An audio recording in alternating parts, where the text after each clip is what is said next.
My name is Joetta Clark. I grew up in the great city of Newark, New Jersey, and I spent most of my time between Newark, New Jersey and South Orange, New Jersey. You look at my legacy, and when I started running when I was 8 years old, I did not think about a legacy. I wanted just to run and have fun. But after a 28-year career, I think there is a legacy. And I started running middle distance and distances because my father, Dr. Joe Clark, the subject of the movie Lean On Me, wanted us to run distance because he wanted to dispel the notions that Black Americans could not run distance. At that time, only Africans were running the distance runs. So back then, if your parents said to do something, you did not talk back, and neither did we. So I started running the distance runs. When I did my book, The Joetta P Principles for Success, Life Lessons Learned Through Track and Field, what were those P's? The first P is have a purpose. What is your purpose in life? What is your raison d'etre, your reason for being? Once you find that out, you have to prepare. Life comes at you, but are you prepared? Are you ready for the challenges? Are you ready for the greatness? To make yourself shine. Make yourself shine. And so you have a purpose, you get prepared, and then you're patient. You're not gonna get what you want all the time. Things take time. It took me 3 tries before I made my first Olympic team. It has taken me years before I came up with this perfume line. So be patient along the way. You can't skip steps. And then you have to get perturbed. People are gonna say you can't do something. You are whatever they say you are. You're short, you're tall, you're black, you're white, Hispanic, whatever they say these things about you to distract you. You have to get perturbed and say, get away from me, I can do this, and really believe that. And then you persevere because you overcame all the obstacles. I was 38 years old in 2000, my final Olympic team. Joetta, you won't make the Olympic team.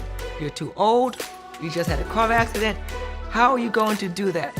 Well, one, I believed in myself, and I believed in my team. And at that time, my team was my brother, my sister, and my sister-in-law, called Team Clark. I believed in that. And even though I was the weaker link, I knew that I could pull this out. Didn't know how, but I believed that I could do that.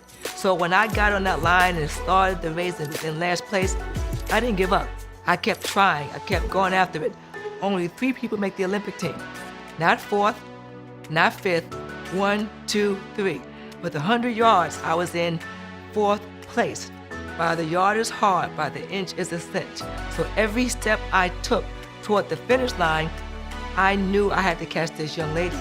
She focused on me, my focus was on the finish line. So in life, if you get distracted and focus on people around you, you lose focus on what really matters, and that's the finish line. So for me, I ended up taking 3rd, and we went 1, 2, 3, the first time a family had done that, and I was 38 years old. I tell that story because from the age of 8 to 38, that's 30 years. During that time, we had trials and tribulations, you had victories, but the one thing that was consistent, I was willing to work hard. I knew about my ace, the ace in the race. Be accountable, be credible, and be enthusiastic. And that is what I want people to think about when they think about Joetta. She's accountable, she's credible, and she's enthusiastic. I think that people tend to look at other people and devalue what they've done.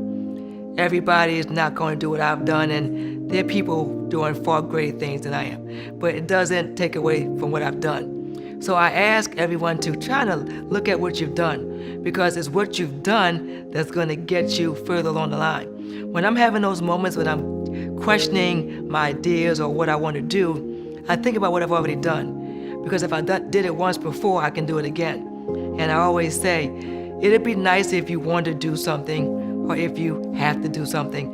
What in life that you gotta do? And gotta do may not be the proper English, but that's what you need. What do you gotta do? What is it in your life that you gotta do? Not tomorrow, not next week, but now.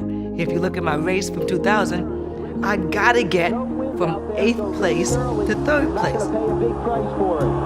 It's the 3 members of the Clark family and Meredith Bauman as they hit the home straightaway. Hazel Clark has the lead. Jeremiah Clark is 2nd. Meredith Bauman is 3rd. Joetta Clark takes his 4th. Top 3 to Sydney. It's Hazel Clark, Jeremiah Clark, the battle for 3rd. Bauman and Clark is to the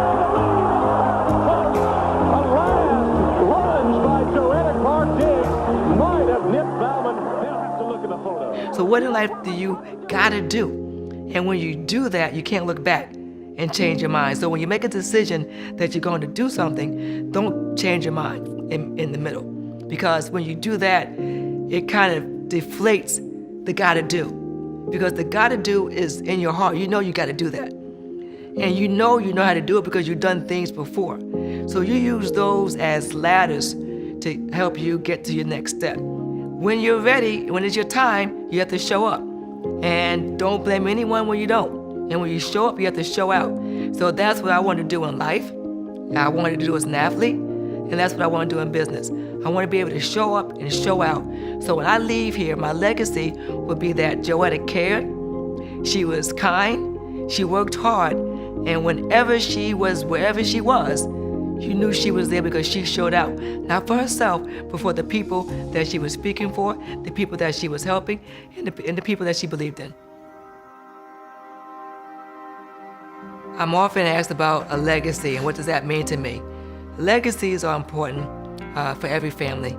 My father, Dr. Joetta Clark, started his children running distance and middle distances, not because we wanted to be good at it, but he wanted us to be disciplined and focused and structured. So that's why he had us doing that. He always said that the road of success is lonely. And when you did distance runs, you're out there by yourself and you're lonely. So he was trying to teach us a life lesson and how we could overcome that life lesson through sports, and it would transfer to academics.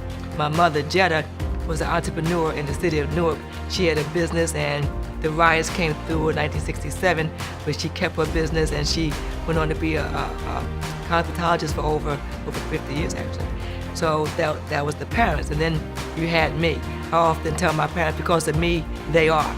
And I was the firstborn, and after all these years, my brother, my sister, and myself. So now we fast forward to the Olympic trials in 2000, where my brother coached us all. He coached his older sister, who I told him I should get the best training because I took care of him when he was younger.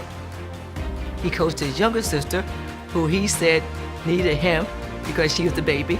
But then there was a twist. He coached his wife. And you know the old saying, a happy life is a happy wife. So he said he would coach for the one that was out of position. But the bottom line is that we went 1, 2, 3, and no family had ever done that. So that was the legacy that for me concluded in 2000. But I had my daughter, Talitha, in 2002, 2 years after I retired from track and field.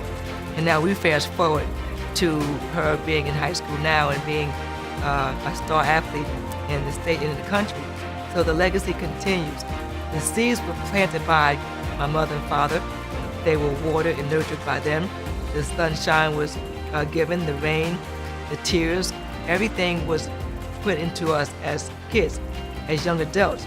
And now it's my chance, my turn, to be the nurturer for my daughter. So it can't be just me. There are other people that have to make this come to fruition, and she's gonna have to want it better now. I can't want it for her. So I find myself saying things to her that my parents said to me, so that the legacy continues and that she understands that, yes, I am a Clark, but I can create my own path.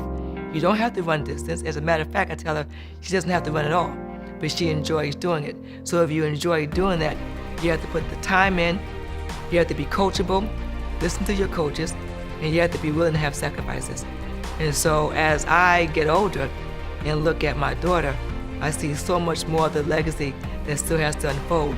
And I think every family has a legacy that's still unfolding, but you have to put into it, you have to sow into it now so that it can come to fruition in the future. And I always say that the curve in the road is not the end of the road. Continue to bend. So she's gonna continue to transform and recreate herself and develop into a nice young lady, someone that understands the legacy, but someone who knows that our shoulders are the ones she stands on. Don't look out to anyone else. Look at your family, stand on those shoulders, and look at other people who you might want to take pieces from, but in your family, you have heroes, and so just look at that as you catapult yourself to higher heights.